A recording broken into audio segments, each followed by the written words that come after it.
ایک آیت شریفہ میں نے آپ حضرات کے سامنے تلاوت کی ہے، اور اسی مناسبت سے ایک حدیث شریف جو بہت ہی سبق آموز ہے، سبق سکھانے والی حدیث ہے، اس کو آپ حضرات کے سامنے میں نے پیش کی ہے۔ بہت ہی مختصر وقت میں آپ حضرات کے سامنے اس آیت کی تفسیر و تشریح اور اس حدیث شریف کا مطلب اور اس کی تشریح اپنی وسعت کے مطابق آپ حضرات کے سامنے پیش کروں گا، معروضات رکھوں گا۔ دعا ہے اللہ تبارک و تعالی ان تمام کو سمجھ کر اور پھر اس پر عمل کرنے کی توفیق عطا فرمائے۔ وہ دن ہی ایسا ہے جس دن حساب اور کتاب کیا جائے گا۔ اس دن کو یوم الحساب بھی کہتے ہیں۔ اس دن کا بہت سارا نام ہے، یوم القیامہ بھی اس کا نام ہے، یوم الحساب بھی اس کا نام ہے۔ حساب مانا جانتے ہی ہیں، حساب کا دن ہے وہ۔ اسی حساب سے متعلق اس آیت شریفہ میں کہا گیا، وَمَن يَعْمَلْ مِثْقَالَ ذَرَّةٍ خَيْرًا يَرَهُ وَمَن يَعْمَلْ مِثْقَالَ ذَرَّةٍ شَرًّا يَرَهُ۔ یہ حساب ہے۔ اللہ نے دونوں جانب فرشتوں کو بٹھا رکھا ہے۔ اس جانب بھی دائیں کندھے پر بھی فرشتہ بیٹھا ہوا ہے، بائیں کندھے پر بھی فرشتہ بیٹھا ہوا ہے۔ نام اعمال کا رجسٹر لکھا جاتا ہے، لکھنے والے یہی فرشتے ہیں۔ بندہ جب بھی کوئی خیر کا عمل کر لیتا ہے تو فوراً وہ اس کو نام اعمال میں لکھ لیتے ہیں۔ یہ لکھا ہمارے لیے جاتا ہے، ورنہ لکھنے کی کوئی ضرورت نہیں۔ مگر ہم کبھی اللہ تعالیٰ کو وہاں نہ یہ کہیں کہ نہیں انہوں نے غلط ہے، یہ لکھا میں نے یہ کام کیا نہیں ہے، تو وہاں پر زبان تو پہلے ہی سے بند کر دی جائے گی، زبان بند۔ اللہ نے فرمایا الیوم نختم علی افواہکم، سورہ یاسین میں ہے کہ آج کے دن ہم تمہاری زبان پر مہر لگا دیں گے، زبان بند۔ جھوٹ بولتی ہے، جھوٹ بولنے کی عادت ہے، تو وہاں زبان بند، بولے گی نہیں۔ یہ ہاتھ پیر سب بولنا شروع کر دیں گے، ہاتھ کو اللہ زبان دیں گے، ہاتھ بولنا شروع کر دے، پیر کو زبان دیں گے، پیر بولنا شروع کر دیں گے، کہاں کیا کیا تھا نہیں کیا تھا سب بولیں گے۔ بندہ پریشان ہو جائے گا، کہے گا کہ یہ کیسا دن ہے کہ میرے ہاتھ میرے خلاف بول رہے ہیں، میرے پیر میرے خلاف بول رہے ہیں۔ یہ ہاتھ میرا ہے مگر یہ ہاتھ میرے خلاف بول رہا ہے، یہ پیر میرے ہیں مگر یہ پیر میرے خلاف بول رہے ہیں۔ یہ کوئی بات ہے؟ بندہ پریشان ہوگا اور بخلایا ہوا پوچھے گا، یعنی اپنے آپ کو پوچھے گا کہ ما لہذا اليوم، کیا ہو گیا اس دن کو؟ لا یغادر صغیرۃ ولا کبیرۃ الا احصاها، کیا بات ہے؟ کوئی بھی چھوٹا بڑا گناہ سب کو تو اس نے لکھ دیا ہے، سب بول رہے ہیں میرے خلاف۔ پوچھے گا ارے تم کیوں بولتے ہو؟ تم کو کس نے بولنے کہا؟ کس نے تمہیں کہا بولنے کے لیے؟ تو یہ کیا بولیں گے؟ اللہ نے اس کو بھی ذکر کر دیا قرآن پاک میں۔ اللہ نے اس کو فرمایا کہ انطقنا اللہ الذی انطق کل شیء، ہم کو بولنے کی اجازت اس اللہ نے دی ہے جس اللہ نے ساری چیزوں کو بولنے کی قوت دی ہے۔ وہی اللہ بولے ہیں ہم کو، آج تم بولو، سب بولیں گے۔ تو وہ دن بڑا بھاری بھرکم اور بہت ہی مشکل والا دن ہے۔ اس دن کو یاد دلانے کے لیے پیغمبر آئے، پیغمبر کے نائبین علماء آئے، اور ان کے نائبین آئے، دین کو سکھانے کے لیے متقی آئے، محقق آئے، دین پر چلانے کے لیے، یاد دلانے کے لیے۔ یہ سب اسی دن کو یاد دلانے کے لیے آئے ہیں، تاکہ بندہ یہاں رہ کر کے وہ دن کو نہ بھول جائے۔ اس دن کو یاد دلانے کے لیے یہ سب ہے۔ اس دن کو یاد رکھنا ہے۔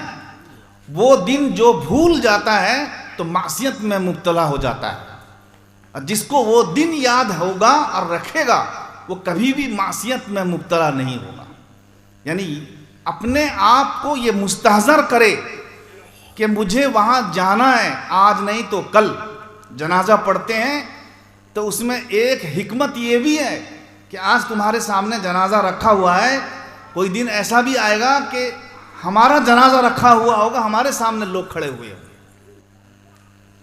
صدق دل سے کلمہ لا الہ الا اللہ پڑھے اور ہم پڑھنے والے ہوئے۔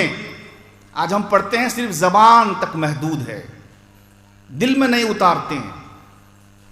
دل میں اتار کر جس دن ہم پڑھیں گے اس دن دیکھیے گا صبح اور شام ہماری کیسے ہو۔ دل میں اتار کر پڑھیں، صدق دل سے، صداقت کے ساتھ اس کلمے کو آپ پڑھیں، دل میں اتاریں، یہ ضروری ہے۔ ورنہ زبان سے ایسے ہی تو ہر آدمی پڑھا کرتا ہے۔ اس زمانے کے کفار، مشرکین، منافقین سب کلمہ پڑھتے تھے، اور کلمہ کیا پڑھیں گے بلکہ نماز بھی پڑھتے تھے حضور صلی اللہ علیہ وسلم کے پیچھے۔ مگر اللہ نے فرمایا تمہاری نماز جھوٹی، تمہارا کلمہ جھوٹا، تمہارا روزہ جھوٹا، جنگ میں جا کر کے شریک ہونا سب جھوٹا تمہارا۔ مگر شریک نہیں ہوتے تھے۔ روزہ جھوٹا، روزہ نہیں رکھتے تھے مگر جھوٹ، صرف دکھلانے کے لیے اوپر سے رکھتے تھے، مسلمان کہلوانے کے لیے۔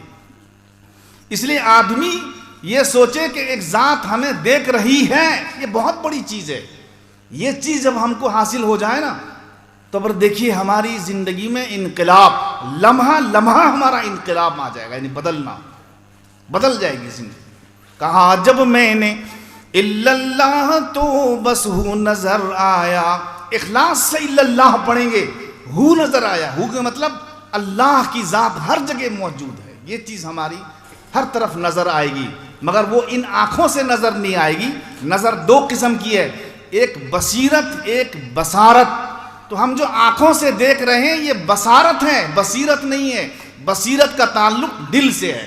جس دن بصارت کے ساتھ ساتھ بصیرت بھی آ جائے گی نا، اس دن دیکھیے گا، اس دن ہم دیکھیں گے کہ پتے پتے میں بھی اللہ کا جلوہ ہے۔ ابھی ہم نہیں دیکھ سا رہے ہیں، ابھی ہم نہیں جان پا رہے ہیں، اس لیے کہ ان آنکھوں سے ہم دیکھ رہے ہیں۔ جس دن بصیرت کی نگاہ ڈال دیں گے نا، اس دن دیکھیے گا یہاں بھی تو نظر آیا، وہاں بھی تو نظر آیا، ہر چہر جانب خداوندہ تیرا جلوہ مجھے ہر سو نظر آیا۔ نہاں بھی تو نظر آیا، یہاں بھی تو نظر آیا، ادھر بھی تو نظر آیا، ادھر بھی تو نظر آیا۔ کہا جب میں نے الا اللہ تو بس ہو نظر آیا۔ ہر وقت اللہ کا ذہن، یہ ذہن میں رکھیں۔ ایک صحابی رضی اللہ تعالیٰ تشریف لائے، حضور صلی اللہ علیہ وسلم تشریف فرمائیں۔ اب ادب کا مقام یہ ہے، اس زمانے میں تو چیئر ٹیبل وغیرہ نہیں تھا۔ اب حضور صلی اللہ علیہ وسلم کی مجلس لگی ہوئی ہے، صحابہ کرام بیٹھے ہوئے ہیں۔ ایک صحابی تشریف لائے، کچھ پوچھنا ہے حضور صلی اللہ علیہ وسلم سے۔ شروع اسلام ہے، مسئلہ مسائل کوئی جانتا نہیں زیادہ، ابھی اللہ کا کرم ہے، مسئلہ مسائل سب جانتے ہیں۔ تو وہ آئے حضور صلی اللہ علیہ وسلم کے ایک دم نزدیک بیٹھ گئے۔ حضور صلی اللہ علیہ وسلم یہاں بیٹھے ہیں، زانو سے زانو ملا کر کے بیٹھ گئے ایک دم۔ فقعد واسند رکبتیہ الی رکبتیہ، حدیث میں آتا ہے، یعنی ایک دم مل کر کے بیٹھ گئے، سامنے آمنے سامنے ہو کر کے بیٹھ گئے، جیسے دلہا کے سامنے ایجاب و قبول کرنے کے لیے آدمی بیٹھتا ہے سامنے۔ لمبی حدیث ہے، اس کا خلاصہ یہ ہے کہ انہوں نے پوچھا حضور صلی اللہ علیہ وسلم سے، یا رسول اللہ صلی اللہ علیہ وسلم، درود شریف پڑھ لیجئے، صلی علی محمد صلی علی محمد صلی علی رسولنا صلی علی محمد۔ کیا پوچھا؟ یا رسول اللہ، اے اللہ کے رسول۔ دیکھیے حضور سامنے موجود ہیں، یا رسول اللہ۔ اگر حضور صلی اللہ علیہ وسلم سامنے موجود ہوں تو یا رسول اللہ کہا جائے گا۔ آپ مزار میں جاتے ہیں، کون مزار؟ حضور صلی اللہ علیہ وسلم کا جو مزار ہے وہاں جاتے ہیں، یا رسول کر کے بلائیے، کوئی حرج نہیں۔ وہاں حضور زندہ جاوید بیٹھے ہوئے ہیں، تشریف فرمائیں قبرستان میں۔ یہاں سے یا رسول اللہ کہیں گے، اس میں بھی کچھ تفصیل ہے، کہہ سکتے ہیں، کیونکہ ہمارے یا رسول اللہ کو فرشتے لے جاتے ہیں حضور کے پاس۔ اگر اس عقیدے سے کہتے ہیں تو کہہ سکتے ہیں، لیکن اگر یہ عقیدے سے کہتے ہیں کہ حضور یہاں بھی ہیں اس لیے ہم یا رسول اللہ کہتے ہیں، یہ تو جائز نہیں بھائی، یہ تو ہم لوگ جائز نہیں کہتے ہیں، دوسرے لوگ جائز کہتے ہیں۔ اس لیے کہ ہمارا عقیدہ یہ ہے کہ حاضر ناظر صرف اللہ ہیں، اللہ کے رسول حاضر ناظر نہیں ہیں۔ اس لیے ہم اگر یہاں یا رسول اللہ کہتے ہیں تو کیا نیت سے کہتے ہیں، وہ نیت کو دیکھا جائے گا۔ اگر ہم یہاں یا رسول اللہ کہتے ہیں اس نیت سے کہ حضور سامنے موجود ہیں، آمنے سامنے ہیں، حاضر ناظر ہیں، اس لیے ہم یا رسول اللہ کہتے ہیں، یہ کہنا جائز نہیں ہمارے لیے۔ ہاں اگر اس نیت سے کہتے ہیں ہمارے یا رسول کو فرشتے لے جا کر کے وہاں پیش کریں گے حضور صلی اللہ علیہ وسلم کے دربار میں، تو اس نیت سے کہہ سکتے ہیں۔ کہنے کا نیت کا فرق ہے صرف، ورنہ ہم مطلقاً نہیں روکتے ہیں۔ یا رسول اللہ کہنے سے ہم روکتے نہیں ہیں۔ آج جو ہم پر الزام ہے کہ یہ دیوبندی حضرات جو ہے روکتے ہیں یا رسول اللہ کہنے سے، ہم کیوں روکیں گے؟ تم کس نیت سے کہتے ہو اٹھو پہلے ہم کو بتاؤ۔